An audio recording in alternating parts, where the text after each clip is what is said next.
ನಾಟಿ ಕೋಳಿ ಚಿತ್ರದ ಹಾಟ್ ಫೋಟೋ ಶೂಟ್ ನಡೆದಿದ್ದ ವೇಳೆ ನಾಟಿ ಜಗಳವೇ ನಡೆದಿದೆ. ಏಪ್ರಿಲ್ 29ರಂದು ಸಂಜೆ 4 ಗಂಟೆಯಿಂದ ಫೋಟೋಗ್ರಾಫರ್ ಶೀತಲ್ ಜೈನ್ ಸ್ಟುಡಿಯೋದಲ್ಲಿ ನಾಟಿ ಕೋಳಿ ಚಿತ್ರದ ನಾಯಕಿ ರಾಗಿಣಿ, ನಾಯಕ ಅರುಣ್ ಗೌಡರ ಫೋಟೋ ಶೂಟ್ ನಡೀತಾ ಇತ್ತು. ಸಂಜೆ 7:25ಕ್ಕೆ ಬಂದ ಹುಲಿ ಚಿತ್ರದ ನಿರ್ಮಾಪಕ ಶಿವಪ್ರಕಾಶ್ ಎಂಬುವರು ರಾಗಿಣಿ ನನ್ನ ಗರ್ಲ್ ಫ್ರೆಂಡ್ ಅಂತ ಹೇಳ್ಕೊಂಡಿದ್ದಾನೆ. ಅಲ್ಲದೆ ಚಿತ್ರದ ನಿರ್ಮಾಪಕ ವೆಂಕಟ ಹಾಗೂ ನಿರ್ದೇಶಕ ಶ್ರೀನಿವಾಸ್ ರಾಜು ಅವರ ಮೇಲೆ ಹಲ್ಲೆಯನ್ನು ನಡೆಸಿದ್ದಾನೆ.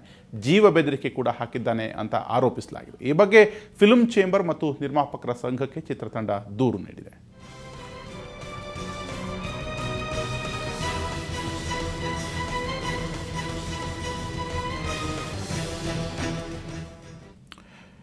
ಇನ್ನು ಈ ಬಗ್ಗೆ ನಟಿ ರಾಗಿಣಿ ಏನು ಹೇಳಿದ್ರು ಕೇಳೋಣ.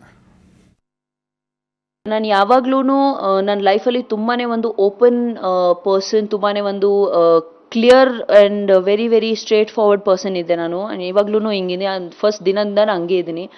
ಆ್ಯಂಡ್ ನನಗೆ ಯಾರು ಬಾಯ್ ಫ್ರೆಂಡ್ ಇದ್ದರೆ, ನನಗೆ ಮದುವೆ ಆಗ್ತಾ ಇದ್ದೀನಿ ಅಂದರೆ, ನನಗೇನಾದರೂ ಯಾರ ಜೊತೆನೂ ಏನೋ ಸಂಬಂಧ ಇದೆ ಅಂದರೆ ನಾನು ನನ್ನ ಫ್ಯಾನ್ಸ್ಗೆ ಹೇಳ್ತೀನಿ. ನಾನು ಜನಗಾಗಲಿ ನನ್ನ ಫ್ಯಾನ್ಸ್ ಆಗಲಿ ಅವ್ರಿಗೂ ನಾನು ಡೈರೆಕ್ಟಾಗಿ ಹೇಳ್ತೀನಿ. ಬೇರೆ ಯಾರು ಹೇಳೋ ನನಗೆ ಅವಶ್ಯಕತೆ ಇಲ್ಲ. ನನಗಿರಲಿಲ್ಲ, ಮುಂಚೆನೂ ಇರಲಿಲ್ಲ, ಇವಾಗೂ ಇಲ್ಲ. ನನಗೆ ನಾನು ಯಾವಾಗ್ಲೂ ನನ್ನ ಲೈಫಲ್ಲಿ ತುಂಬಾನೇ ಒಂದು ಓಪನ್ ಪರ್ಸನ್, ತುಂಬಾನೇ ಒಂದು clear and very very straight forward person ಇದ್ದೆ. ನಾನು ಇವಾಗ್ಲೂ ಹಿಂಗಿದೆ, ಫಸ್ಟ್ ದಿನದಿಂದ ನಾನು ಹಂಗೆ ಇದ್ದೀನಿ. ಆ್ಯಂಡ್ ನನಗೆ ಯಾರು ಇನ್ನು ಹಲ್ಲೆ ನಡೆಸಿದ ಶಿವಪ್ರಕಾಶ್ ಏನು ಹೇಳಿದ್ದಾರೆ ಕೇಳೋಣ. ಹುಲಿ ಚಿತ್ರದ ನಿರ್ಮಾಪಕರು ಹಾಗೆಯೇ ರಾಗಿಣಿ ನನ್ನ ಗರ್ಲ್ ಫ್ರೆಂಡ್ ಅಂತ ಹೇಳ್ಕೊಂಡು ಸೆಟ್ಗೆ ಬಂದಂತಹ ಶಿವಪ್ರಕಾಶ್ ಅವರು ನಮ್ಮ ಜೊತೆಗೆ ಫೋನ್ ಸಂಪರ್ಕದಲ್ಲಿದ್ದಾರೆ. ಶಿವಪ್ರಕಾಶ್ ಅವರೇ, ಮೊನ್ನೆ 29ರಂದು ನೀವು ನಿರ್ದೇಶಕರಿಗೆ ಮತ್ತು ನಿರ್ಮಾಪಕರಿಗೆ ಹಲ್ಲೆಯನ್ನು ಮಾಡಿದ್ರಿ. ಅದರಲ್ಲೂ ಕೂಡ ನಾನು ರಾಗಿಣಿಯ ಬಾಯ್ ಫ್ರೆಂಡ್ ಅಂತ ಹೇಳ್ಕೊಂಡು ಬಂದಿದ್ದೀರಿ ಅಂತ ಹೇಳಿ, ಯಾಕೆ ಈ ಒಂದು ಘಟನೆ ಆಯ್ತು ಅಂತ ಹೇಳ್ತೀರಿ? ಅಲ್ಲ, ರಾಗಿಣಿ ನಂಗೆ ಪರಿಚಯ ಅಷ್ಟೇ, ಅವ್ರು ನನ್ನ ಗರ್ಲ್ ಫ್ರೆಂಡ್ ಅಲ್ಲ.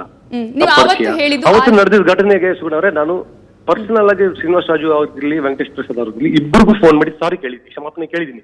ಇವಾಗ ಅಷ್ಟೇ ಮೀಡಿಯಾ ಮುಂದೆನೂ ಕೇಳ್ತೀನಿ, ಸಾರಿ ವೆಂಕಟೇಶ್ ಅವರೇ, ಸಾರಿ ಶ್ರೀನಿವಾಸ್ ರಾಜು ಅವರೇ. ಇದಕ್ಕೆಲ್ಲದಕ್ಕಿಂತ ಹೆಚ್ಚಾಗಿ ಆ ರಾಗಿಣಿ ಅವ್ರನ್ನ ಅನಾವಶ್ಯಕವಾಗಿ ಕರ್ಕೊಂಡ್ ಬರ್ತಾರಲ್ಲ, I want ask her big sorry. She is got nothing to do with. ಕ್ಷಮಾಪಣೆ ಕೇಳಿದೀನಿ, ನಾನು ಕ್ಷಮಾಪಣೆ ಕೇಳಿದೀನಿ. ವೆಂಕಟೇಶ್ ಅವ್ರಿಗೂ ಕ್ಷಮಾಪಣೆ ಕೇಳಿ, ಫೋನ್ ಮಾಡಿ ಕೇಳಿದೀನಿ, ಕೇಳಿ. ಶ್ರೀನಿವಾಸ್ ರಾಜು ಅವ್ರಿಗೂ ಫೋನ್ ಮಾಡಿ ಕೇಳಿದೀನಿ, ಇವತ್ತು ಬೆಳಗ್ಗೂ ಮಾತಾಡಿದೀನಿ. ಅಂಡ್ ದಯವಿಟ್ಟು ವೆಂಕಟೇಶ್ ಅವರೇ, ಪ್ಲೀಸ್ ಇದನ್ನ ಇನ್ನೂ ಜಾಸ್ತಿ ಸ್ಟ್ರೆಚ್ ಮಾಡಬೇಡಿ. ಇದನ್ನ ಯಾರಿಗೂ ಪ್ರಯೋಜನ ಆಗಲ್ಲ. ನಾನು ಬೇಕಾದ್ರೆ ಕರೀರಿ, ನಾನು ಚೇಂಬರ್ಗೆ ಬರ್ತೀನಿ.